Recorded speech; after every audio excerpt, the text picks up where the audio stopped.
At this time, we're going to go ahead and get things started. I hope the sound is okay. We should have everything set up so that you should be able to hear no matter where you're sitting in the room. Thank you all so much for coming. We can go ahead and flip to our first slide. All right, I'd like to open today with a performance of one of the most iconic anime themes, I apologize. Gurren no Yumiya from Attack on Titan.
Hello everybody, welcome. If you're here for arranging video games and anime music, this is the right place for you. This is the panel today. My name is Ian Elder. I will be your panelist today. Over here I have Katie Schumacher. She will be helping me with a lot of things throughout this panel and playing violin later on, singing a little bit here and there. I want to start out by saying that you do not need any musical experience to be at this panel. Today is going to be very introductory. Don't worry though, if you do know music, we still are going to be getting into some more complicated things. Right. At the moment, I would like to preface that we will be ending with requests and Q&A section. If you got here early, you heard me taking requests from a few people. Thank you for those of you who gave requests. Please, as you're going through this, write your requests down and have them ready for the end so that we can try and get as many as possible. I will also say that I do not know everything. Most of what I know is from shonen anime and Nintendo video games. So if you have requests from those, that is what I will be most likely to know. Our schedule for today is following kind of a plan of introducing, arranging, and moving through some of the different steps. So first off, I'm going to talk to you a little bit about myself, about some of my experience with music, video games, and anime that all ended up with me here at Saboten. Next up, I'm going to be talking about using your ear. The ear is a very important part of our body and very important for music, and I'm going to be talking about how to better utilize a tool that you might not be fully used to using.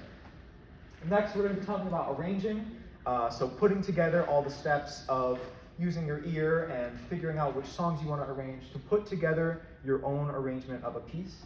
And finally, we'll have some time for Q&A and also requests. Next slide, please. Okay, hello everybody, my name is Ian Elder. I have a couple pictures of me here playing piano. So I heard someone as they were coming in say, this kind of feels like a church service. I am a church pianist, that is my primary gig on piano.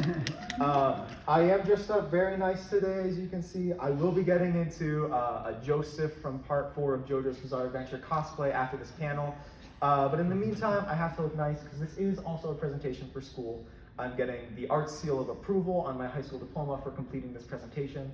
So thank you all for attending and being what helps me get that seal.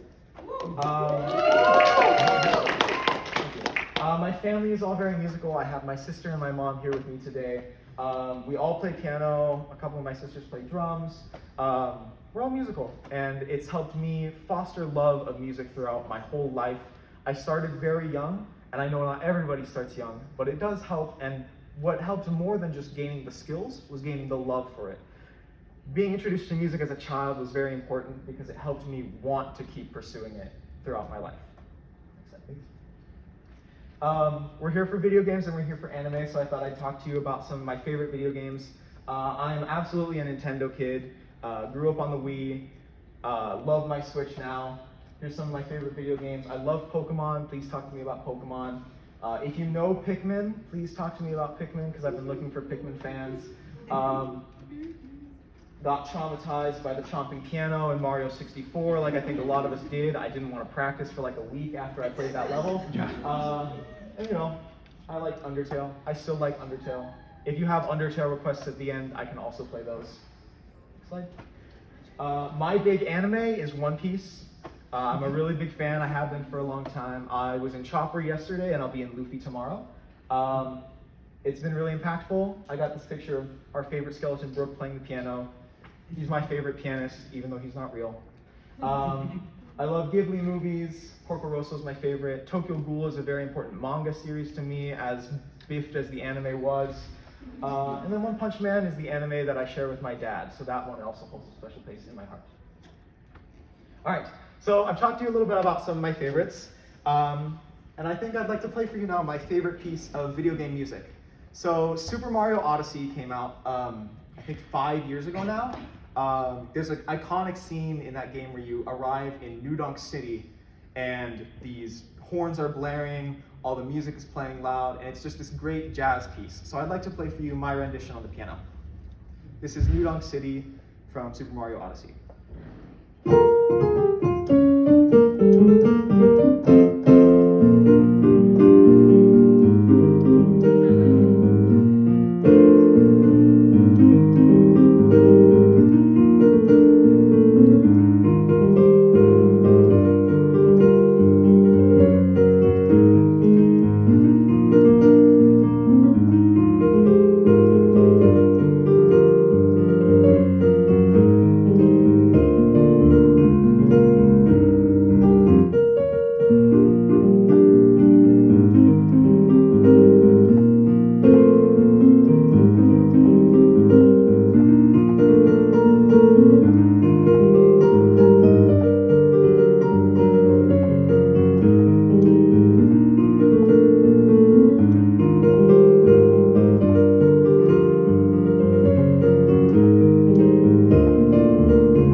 Okay, so that was an arrangement, right? So what is an arrangement?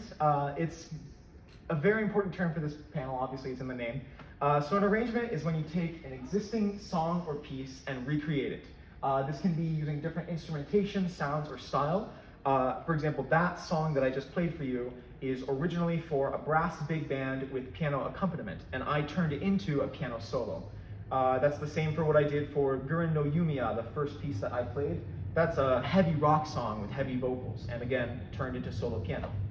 Of course, this is applicable to all instrumentations. If you want to arrange something for your brass quintet, or your string quartet, or just you playing on the flute, you can do all of that. and that is still an arrangement because you are taking someone's art and you're being inspired to make new art from something that already exists. So I'd like to begin by talking a little bit about your ear. So the ear is a very powerful tool.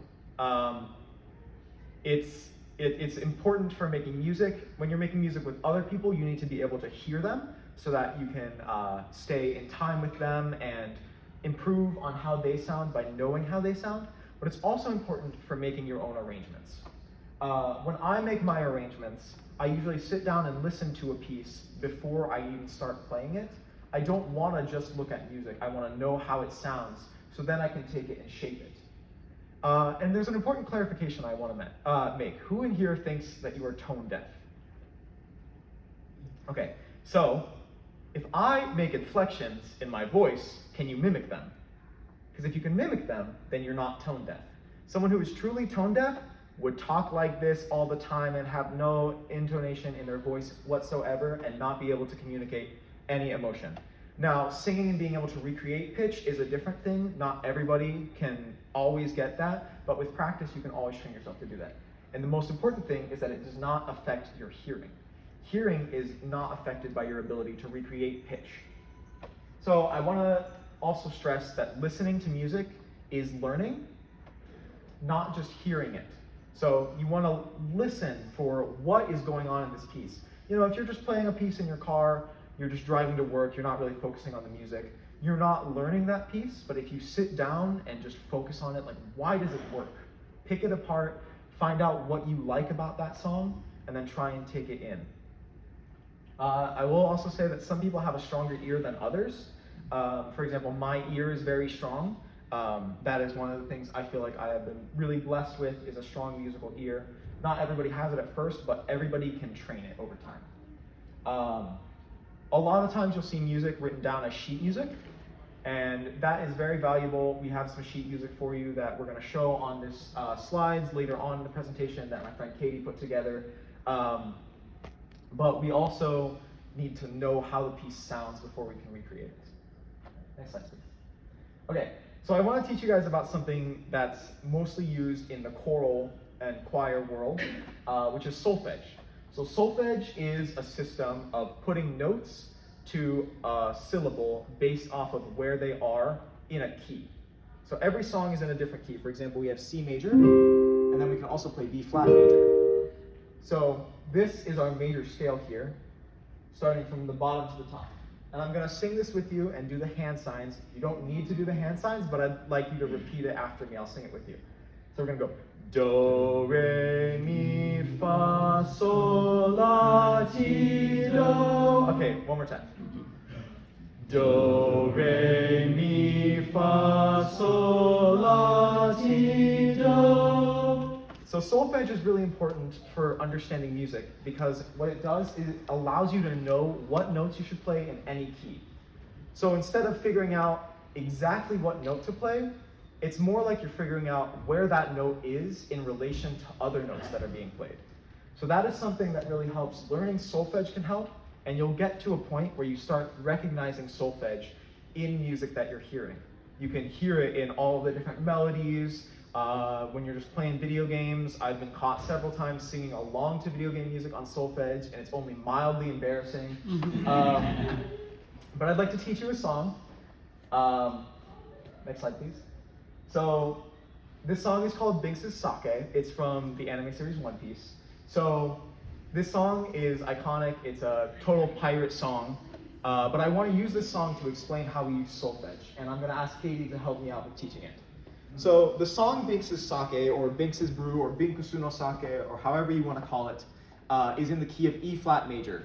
So let's sing the scale from do to do on E flat major. So 1, 2, 3. Do, re, mi, fa, sol, la, ti, do. Can we go back down? Do, ti, la, sol, fa, mi, re, do. Okay, so I want to teach you the main riff from Binks' Sake. So I'm going to sing it to you on solfege, and I'd like you to sing it back to me. Okay. It's in 2 parts, and they're very simple. Mi, so, so, so. la, so, mi, so. All together. Mi, so, la, so, mi, so. The next phrase is mi, so, la, so, mi, do. All together. Mi, so, la, so, mi, do. All right, let's put those two together, and I'm going to play some chords underneath you and sing along. All right. 1, 2, 3. Mi, so, la, so, mi, so. Mi, so, la, so, mi, do. One more time. Mi, so, la, so, mi, so. Mi, so, la, so, mi, do. Very nice. You guys sound great. I'm going to cue you guys in when to sing. 2, 3, 4. Mi, so, la, so, mi, so. Mi, so, la, so, mi, do. Mi, so, la, so, mi, so. Mi, so, la, so, mi, do. Very nice.ミックスの酒を届けに行くよ。海風き任せ波任せ。潮の向こうで夕日の騒ぐ。空にゃ輪をかく鳥の歌。ソミレドラティドソミベドラドソラドソソラティドファミミベドレソミベドラティドソミベドラドソラドソソラティド And everybody 2, 3, 4 Mi, so, la, so, mi, so. Mi, so, la, so, mi, do. One more time. Mi, so, la, so, mi, so. Mi, so, la, so, mi, do.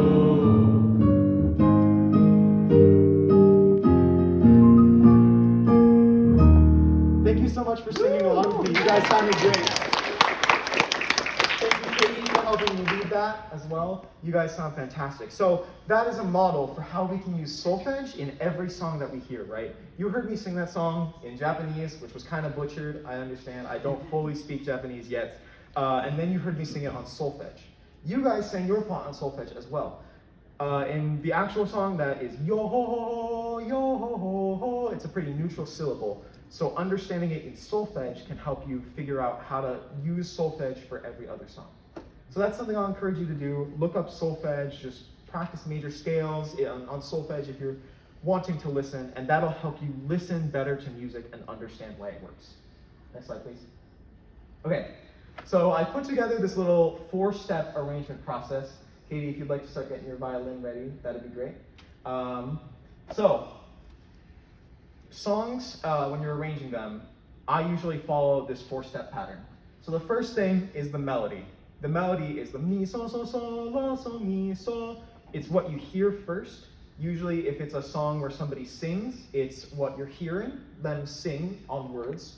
If it's like a piano and a violin, which is what you'll hear soon, it's going to be the piano does not sing the melody, but the violin sings the melody. So that is something you want to pay attention to. It's what you take away from the song and what you're singing. The next step is the chords. You want to support your melody with different chords. So what I was playing on the piano were the chords that were backing you and myself up. So if we just sang the melody by itself, it sounds pretty empty. We got to support it with some chords. After that, you want to try and define your take. So as you heard when I played that first arrangement, I kind of made it a little jazzier than the actual song.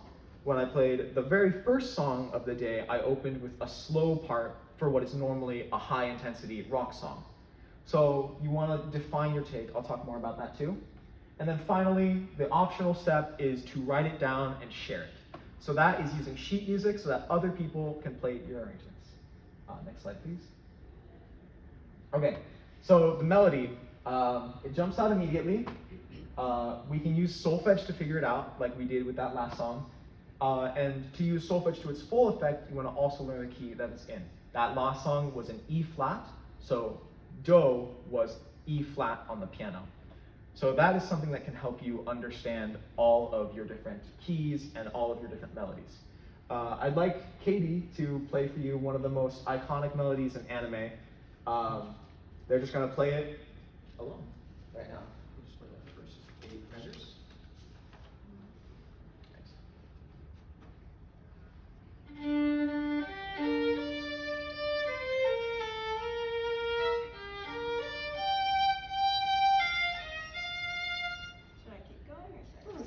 So you all recognize that melody, right? That is Merry-Go-Round of Life from Howl's Moving Castle. And we're going to be using that piece to take you through the steps of arrangement. So you heard the melody. It sounds kind of hollow by itself when it's not supported by chords. So what we do after that is we add in chords. So what you can do for chords is you can figure them out yourself by taking a long time with music and learning to understand them. There is also a system of writing down chords by just the name of the chord using one letter and a couple symbols. So that is called a chord chart. You see those a lot in guitar music and also in jazz music. So learning to read those can help you out. So let's play that same little bit with some chords underneath it. Katie, I'm going to let you take the pickup.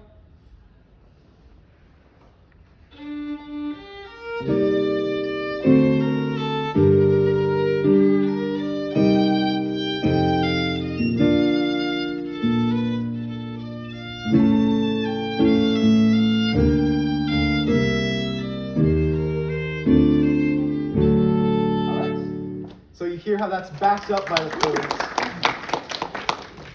Yeah, so it makes the song a little stronger. Could you hit the next slide? Okay. So after that, you want to start figuring out your take on the song and your style.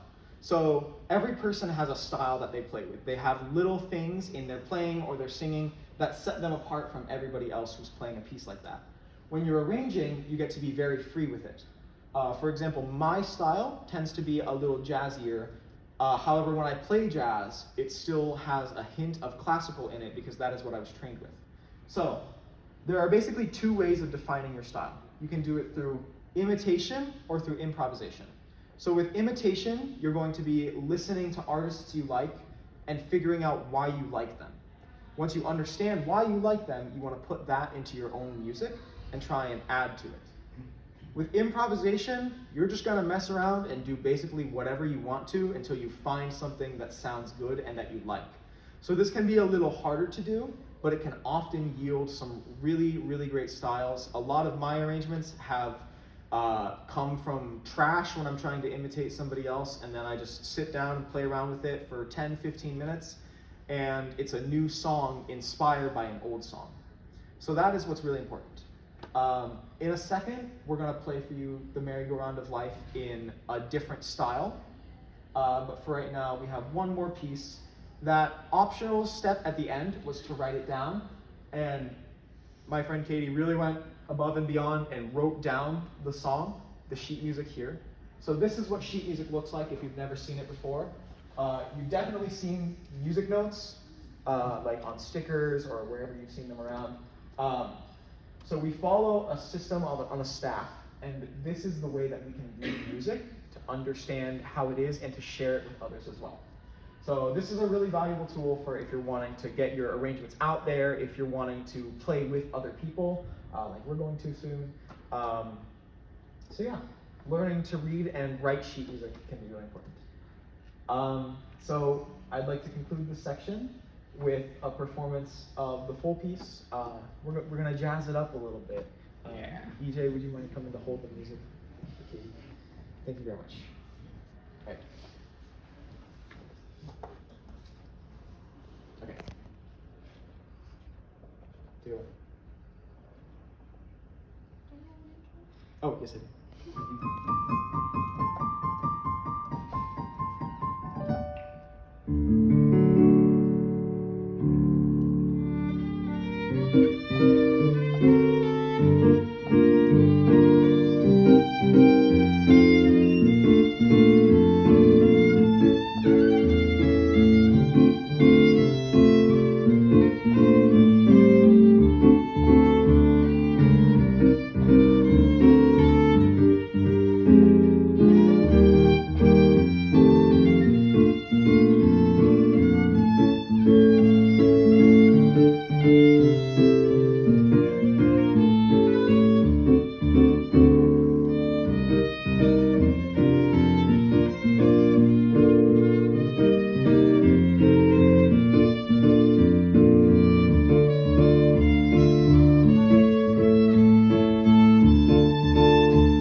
say thank you, Katie. Thank you, Katie. Thank you, Katie.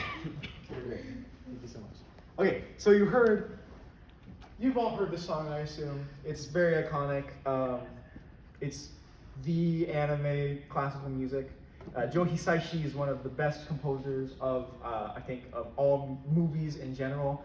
He writes really great pieces, but what we did there is we took what he wrote and put our own spin on it. So we made it sound different so that it's our style while still respecting his melody, his chords, and the work that he put out. It's new art inspired by old art. Next slide, please.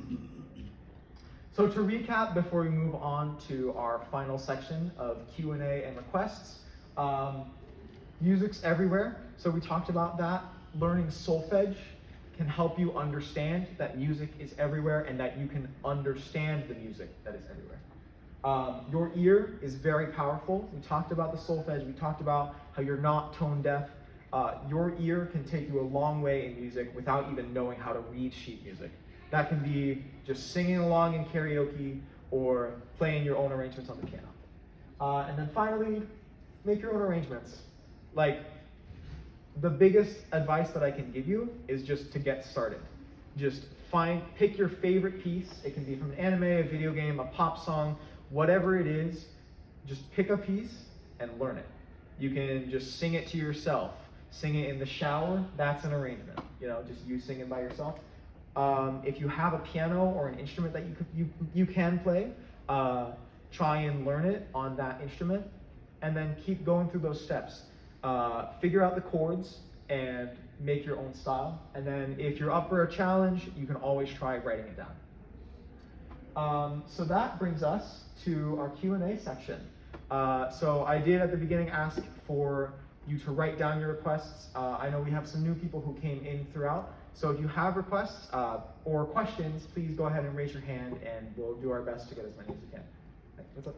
All right, so can you do Crazy Lair or Burn Star Depths, if you're more familiar with it? Yeah, it's like do. Okay.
So do you eventually want to compose music for anime? That is, well, currently the life path I'm leaning towards is a career in international policy, but for a long time my dream, from 5 years old maybe, my dream job was get the Pokemon composing position. And Junichi Masuda and a couple other dudes really have that locked in, but seeing Toby Fox rise to success with his music and getting that into Pokemon games, that was really inspiring to me, and that kind of made me want to keep composing. And then with anime music, you look at people like Joe Hisaishi, he's really great. There's one guy, I can't remember his name. He's great, he does the stuff for Made in Abyss, and he's an American composer who got into, or not, he's not American, but he's European, and he got into the Japanese scene. So if that's something I can do someday, I'd really love to, even just get a chance to take an apprenticeship in Japan, writing music. That'd be a great life opportunity. Thank you for asking your question. What's up? Okay, so I'll take a request. Do you know Hopes and Dreams? Yeah. Hold on, let me pull my piano, my pedal closer. It keeps slipping away from me here. Yeah.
expressions or like tonal movements that are common within this genre of music? And would you be willing to demo them?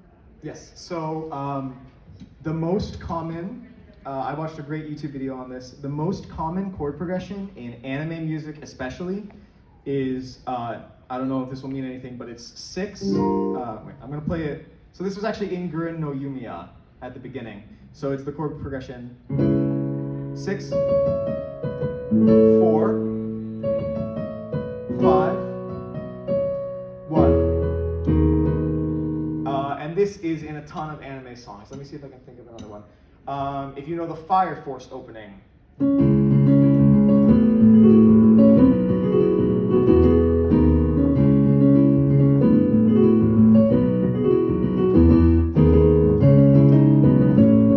See, they transition into they use the same chords. And there's one more song that I can think of off the top of my head that uses this chord progression. It's actually an American song. We kind of stole it from them.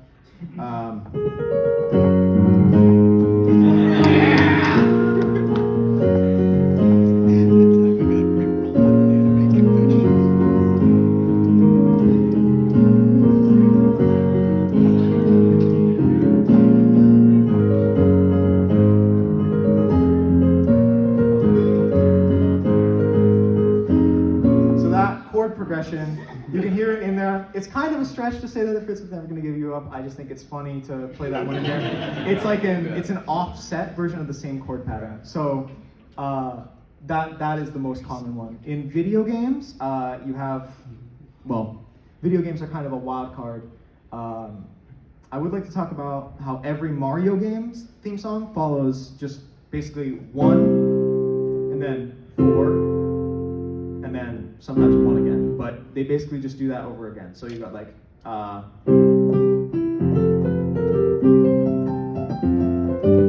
and then like,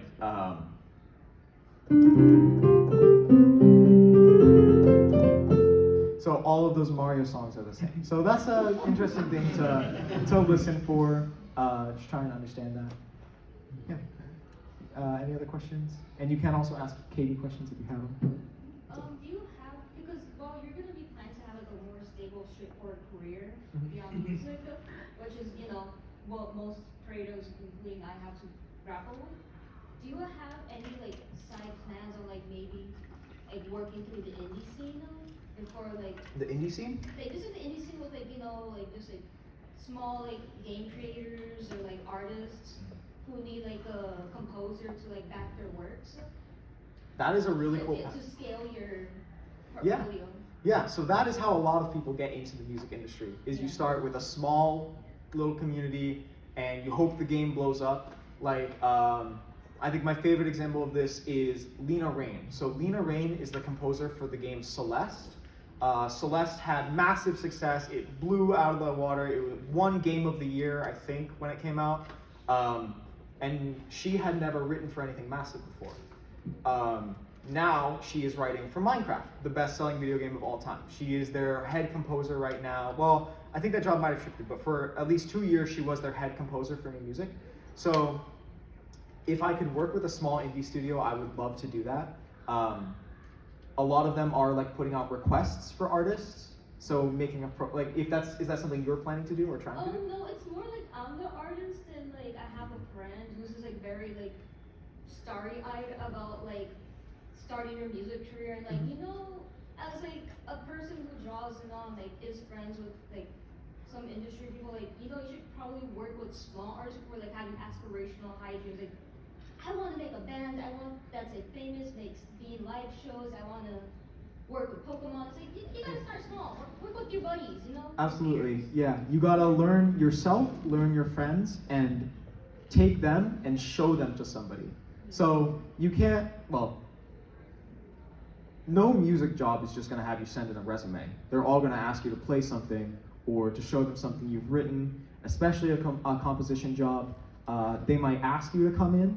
So the way to get started with that is, like you said, work with your friends, work with the people around you, and put your stuff online. Get exposure with the things that you have now.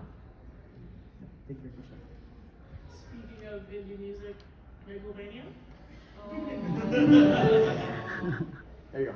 It was originally No, I'll play it. Here, we'll make it interesting. What style do you want to hear Megalovania in? Shout it out. Swing. Swing? Yeah. Okay.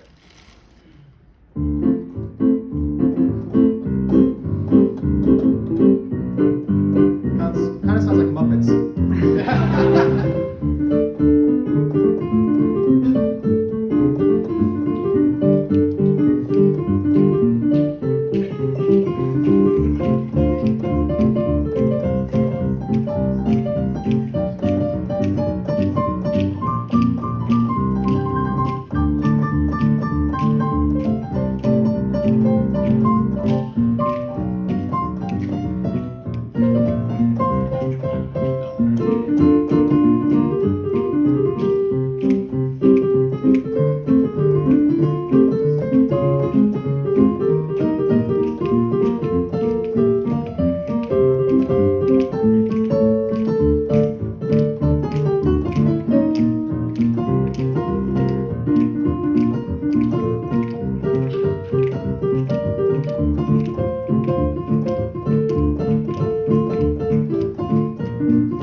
Have to bop. You can't play that stuff and not bop a little bit.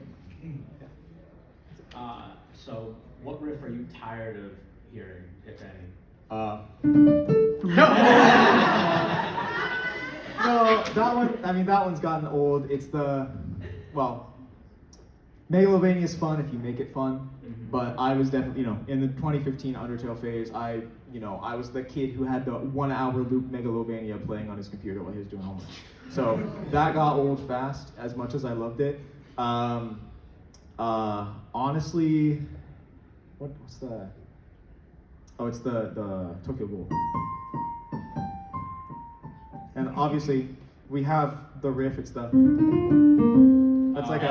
That's a music. Yeah, it's the lick. I am tired of it, but I do throw it in my solos every once in a while, just because it's funny and it makes the people who know it laugh. Do you have any opinions on like Kirby music? Oh, I love Kirby music. Do you want to hear something?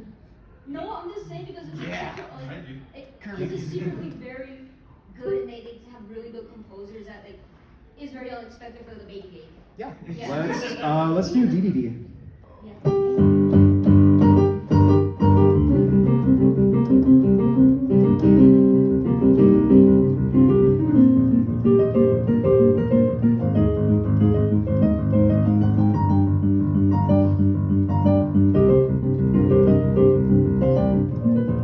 Sorry, I moved that.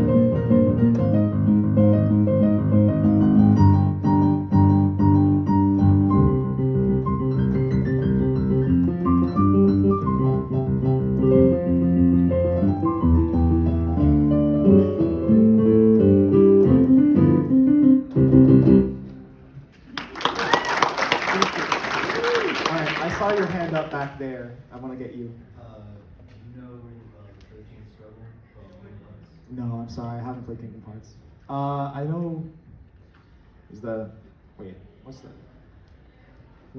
I can play Simple and Clean, kind of. Back to cat ears. If you're a fan of Toby Fox, are you familiar with Zoom and his soundtracks for the Toho series? Yes, yeah, he's written a lot of. Zune has written a lot of great stuff. I'm not a massive Toho fan, but I know of Toho because of rhythm games, and I do see that name pop up a lot. I'm not sure exactly which songs he's written. Can you give me a couple examples? Eli Owen was her. Yeah, but everyone knows that one. Yeah. That's the most popular. Yeah, he's a good artist. Yeah. And I saw you had your hand up too. Have you composed any songs, and are you willing to perform any of them? So The only original compositions I have debuted and like put online are for a series I did as a school project for Hamlet. So I composed music for leitmotifs of different Hamlet characters and different scenes from the book. So if you're familiar with the book, I will play one of my compositions for that. One of my like inspirations for the scene is there's a final battle scene where like everyone's going at it and everyone's dying, and Hamlet's really angry. Yes, spoilers for however many year old book. Yeah. I was gonna read it. 800 years old? Dude, yeah, it's old, really old. So while you're listening to this, I do want you to listen for. I wrote this at a time when Toby Fox was my favorite composer. You should hear some of his inspirations from this. Specifically, if you know the song Rude Buster from Deltarune, this song has inspirations from that song. It's not an arrangement of Rude Buster because I took a different melody, but it is inspired by Toby Fox. So this is, don't remember what it's called. It's Movement 4 from the Hamlet Sonata.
So that lick you heard at the end, I do want to talk about. This is one of my favorite things, which is called a leitmotif. So a leitmotif is where a composer creates a theme for one character that plays throughout a show or a movie. But one of the iconic ones from an orchestra is the Dies Irae, and that's just. So that is hundreds and hundreds of years old. It's used in a lot of compositions. There's a rock song that has it. I don't remember what it's called, but that was why I put that one in there. Okay, next. Yeah. So, how would you go about like training your ear?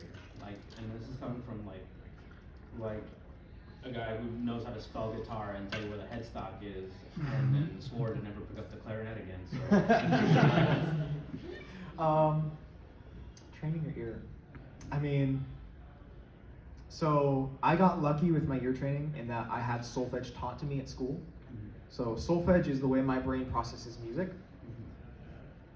Honestly, the best way to train your ear is just to listen. So an exercise that I was doing when I was trying to learn music is I just took my playlist and I shuffled it, and then I would just like play along with the song. So you're gonna like fumble first, like they're gonna be like rocking out hardcore in your recording, and you're gonna be like, but eventually you're gonna hit a chord that feels right, and then you're gonna try and remember, why did that feel right? How can I get there? And then you're just gonna try and train your ear to recognize those chords. So it's a thing of hearing it and knowing what you should play. So like if I hear, like if I'm playing in a jazz group and they say play. If like they're playing something and I can kind of tell what it's in, like what key it's in, I know what chord to play because I know the chord. So mastering the fundamentals of your instrument, that's the first step, and then playing along with recordings is also helpful. Yeah, go for it. A game that I like to play with myself is I like to listen to music and I like to see how many background things I can hear. Like I listen to it over and over, and maybe the first time I'm listening to the melody, the second time I'm listening to just violins. Where is there a violin if there is one in this piece? Or I'm listening to the bass note. So the bass line, you know, if there's like a bass guitar, you listen for that. And it helps if you just start, like you hear it and you sing it. So like, for example, what's the song that okay, there's plenty of anime intros that I do this with, but the Moriarty the Patriot intro, season 1, is a very intense song with a lot of things going on, and it has a big violin part. And so I would just like sit in the car with headphones on and I would listen to it. And I would like listen for the violins when they come in and listen for the, like just everything. Cause there's so many pieces in any song you listen to. So if you just like focus your attention to listen to things that are harder to hear, you will start training yourself to hear it. And then when you sing it out again, like you repeat what you're hearing, you're also training your ear. Yeah. Thank you. That's a good. That is the exercise that I do. Yeah. It's a game. I make a game. It's really fun. It really does help. It's a fun exercise, fun game. So You can totally recommend even it. play that game with solfege. I know that. Yeah. No, that's a good game to play, and I do that too. You know, if you play piano, whatever instrument you play is what you're gonna hear usually. So like in songs that have a great piano part, that's usually what sticks out to me. You're a violinist, so the strings part stuck out to you. So yeah, that's good stuff. We've got time for maybe 2 more. I do see your hand up. Is there anybody else who has not asked a question yet that would like to ask one? Okay, I'll come back to you, but I'd like to get you first. Do you know Goose House, the Year Line April opening? Oh, Hikaru. Yeah, it's in B flat. Okay. I'm gonna be so honest. I don't remember how it starts, but I know the chorus, so I'll play that.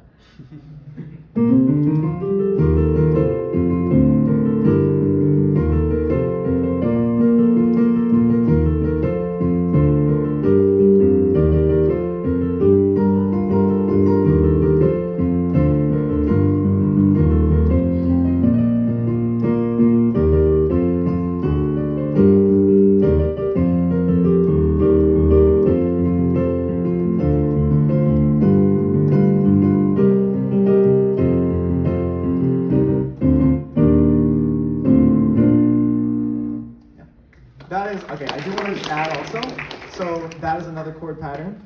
It's 4, 5, 3, 6. That's another chord pattern that I hear a lot.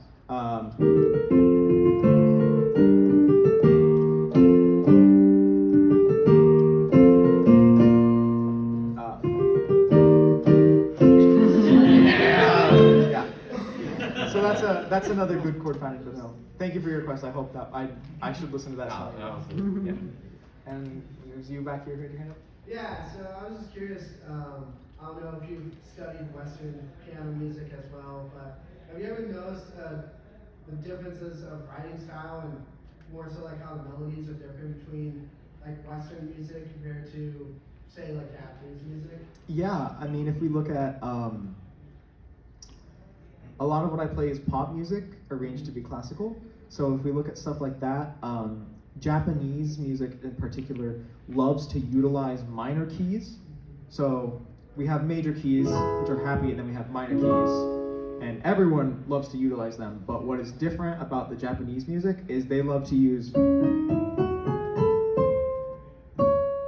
So they love this tension. It's in a lot of anime songs that you'll hear because it makes it more melodic.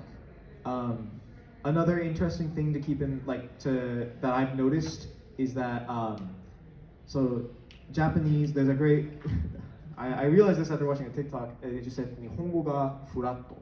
So that means Japanese is flat. That means there's no emphasis that you're supposed to put on any word. If I talked in English and started putting random emphasis on syllables, it wouldn't sound as good. But in Japanese, you can say all monotone or you can put emphasis on different syllables to give it different meaning. And because of that, the music is a lot freer. Like, if I'm singing the word elephant, I can't sing elephant, but I would sing elephant because the emphasis is on the second syllable. In Japanese, that's not really a thing that they have. So that's why a lot of the melodies you'll hear are a little freer. Something I appreciate. All right, we got time for one more.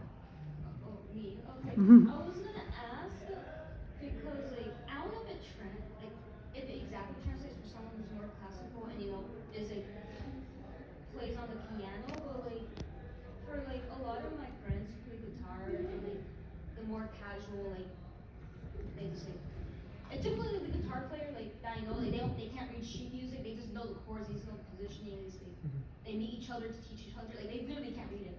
But they somehow can play like really advanced like things. That is a very common thing. Yeah. It's a common stereotype that guitarists can't read sheet Yeah. music. Yes, Which is why the guitarists who can read sheet music are always really great. Yeah. If they can read sheet There's music, a always. bit of fighting. Okay. But I was gonna ask how much do you like idly practice and just kind of like blankly just noodle around and just like for how many hours or like how much time? Yeah, I'm pretty busy, and I don't get to Oh. practice as much as I do, as much as I'd like to. So I'd say I try and do like 15 to 30 minutes on the piano a day when I have some time. I don't take piano class anymore, which has taken away a lot of my practice time. When I am practicing, I usually just sit down and play. You know, like if a song has been stuck in my head, I'll sit down and I'll figure it out. And that will usually take me anywhere from like 10 minutes to 3 hours to figure out a song. So it's a fun thing to just sit down and play. And you can do that on guitar. You can sing. My friends notice that I do air piano a lot. So like last night, I don't know if anyone was at the Daisuke Hisagawa concert. I was the nerd up there in the front, air playing piano along while he was singing, because that's just how I like to think of music. So yeah, you want to noodle, you noodle when you can, you practice when you can. It's like so frequent. Like I'll be in like the Discord call and like my friends will be noodling in the middle of me talking. I'm like, Yeah. what are you guys doing? Where are you playing? I'm just like enjoying practicing. It's fun. All right. Have we got time for one more? Yeah. Okay. We got time for one more, and then we gotta tear down. Is there anyone else? You haven't asked anything yet. What's up? Yeah. I went to the One Winged Angel.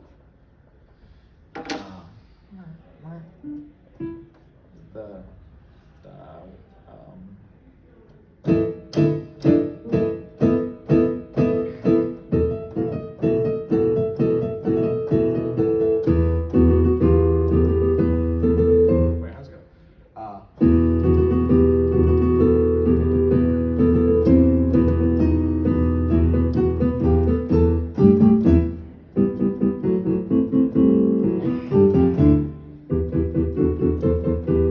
That piece is crazy.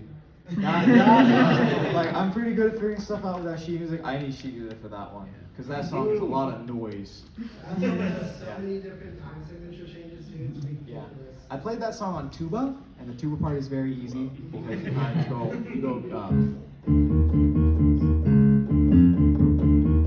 That's what you do on tuba. It's not that easy. Yeah. All right.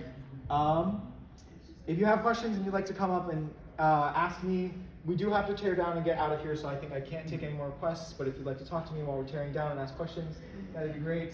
Again, I want to say thank you to Katie for helping me out with this panel. Katie, you're amazing. Your violin was great. Your voice is fantastic. Thank you so much for helping me. And thank you all so much for coming. I've really enjoyed having you here. I think we have 2 more slides in here. So I have a QR code here if anyone wants to scan it. I put a couple resources on here for solfege and general understanding music and like putting your arrangements together. I'll leave this up for just a second. And the next slide, if you need me to stop, just shout at me. Do we all have it if we want it? Okay, Sorry. you're good. Little teaser for the next slide. The next slide has my contact info on it. I'm gonna have Katie give you their Instagram, just out loud. What's your Instagram, Katie? Oh. Tell us. My cosplay Instagram. Yeah. I'm chewing that Chewing that too, yeah. So follow Katie on Instagram. I put my stuff up here. This is my contact. Feel free to email me or Instagram DM me with any questions you may have. And that's where we're gonna end it. Of course, we've got our credits. I did not make this slideshow template, but I did make the slideshow myself. And they asked us that we credit their slideshows on SlidesGo. Thank you so much for coming. I really appreciated having you all here, and I hope to see you around the con. Have a good rest of your day.